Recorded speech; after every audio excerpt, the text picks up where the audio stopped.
Illustration d'un homme utilisant smartphone au Roison Park, l'antre du Stade Rennais. C'est Alain 20 minutes. Orange a installé un réseau 4G au Roison Park. L'opérateur avait déjà couvert la nouvelle ligne à grande vitesse. Un projet de couverture 4G du métro est également dans les cartons. Certaines associations s'inquiètent de la multiplication des ondes. Le grand test sera mené samedi, lors du derby entre Rennes et Nantes. Tous fraîchement installés sous les toits du Roison Park, le nouveau réseau 4G d'Orange sera mis à l'épreuve des 30 000 spectateurs présents dans les travées du stade. Un investissement de 300 000 € consenti par l'opérateur pour améliorer la connexion de ses clients les soirs de match. Les jours de grosse affluence, c'était compliqué. Nous avions tous des problèmes de connexion, témoigne Olivier Thomas, directeur des services au Stade Rennais.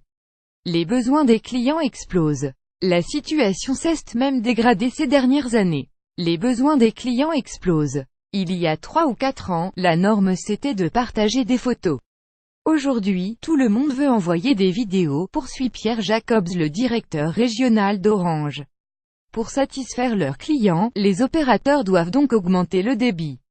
Rennes avant le derby face à Nantes, le Roison Park équipé par @Orange Bretagne d'un réseau 4G appelle entrant sourire Ura, via @20 minutes et Rennes https://corru2a8atc7pic.twitter.com angle qcgov, Laurent Riera Laurent Trira November 22, 2017. En juillet, Orange s'était félicité de couvrir toute la nouvelle ligne à grande vitesse Rennes-Paris en réseau 4G.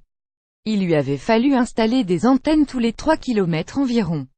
Il n'y a pas que les voyageurs du train qui en profitent. La couverture mobile est améliorée sur un rayon de 3 km, promet Pierre Jacobs.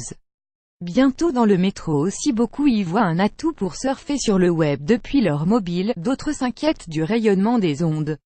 Ce fut le cas lors de l'annonce de la couverture prochaine des 2 lignes de métro rennaises.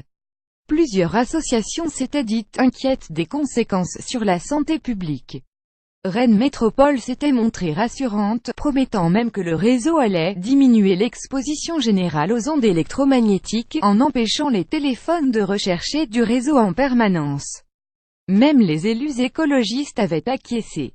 Je tweet, je Facebook, Jaila 4G, bienvenue dans le métro toulousain Oura téléphone portable 4G TCO https://cogdmyg9mjs3 via @20 minutes pic.twitter.com 6px5 7sd8q 20 minutes Toulouse @20 minutes et Toul November 10, 2017. Il y a quelques semaines, Toulouse est devenue la première ville française à se doter d'un réseau 4G souterrain.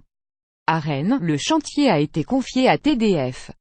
Il faudra attendre l'été 2018, au mieux, pour l'essayer. Des antennes, il y en a partout. Régulièrement interrogés au sujet des ondes, les opérateurs dédramatisent. Des antennes, il y en a partout.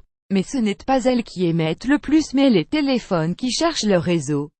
Il faut être vigilant avec l'usage intensif. On peut par exemple utiliser des oreillettes, conseille le directeur d'Orange.